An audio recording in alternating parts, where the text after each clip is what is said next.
সাম্প্রতিককালে সিপাহীজলা জেলার বিভিন্ন হাসপাতালে রক্তের ঘাটতি দেখা যায়। এই বিষয়টি লক্ষ্য করে সিপাহীজলা জেলাশাসক জেলার প্রতিটি সরকারি প্রতিষ্ঠানে রক্তদান করার আবেদন জানিয়েছিলেন।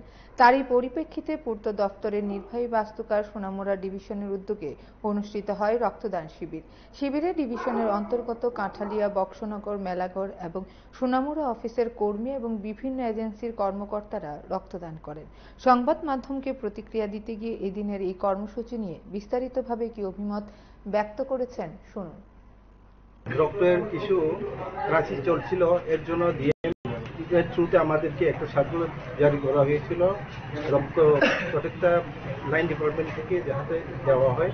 ওই পারপাসে আমরা যে ক্যালেন্ডারটা পড়ছিল 18 তারিখ আমাদের সাথে সোনামুড়া ডিভিশনের সাথে বিশ্রাম ডিভিশনও আজকে ডেটটা ছিল, আর আমরা তো করে নিচ্ছি ওইখানে করছি কিনা আমার এখন মানে এই ডিভিশনের আন্ডারে 4টা সাব ডিভিশন আছে। প্রত্যেকটা ডিভিশন থেকে আমাদের স্টাফ প্লাস কিছু এজেন্সি আছে, আমরা সবাই মিলেই এই প্রোগ্রামটা করছি।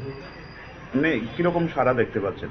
সারাটা খুব ভালোই। এখন পর্যন্ত আমরা 50 জন টার্গেট নিয়েছিলাম, এর মধ্যে কিছু ব্লাড প্রেসার বেশি থাকাতে কিছু বাদ পড়ছে।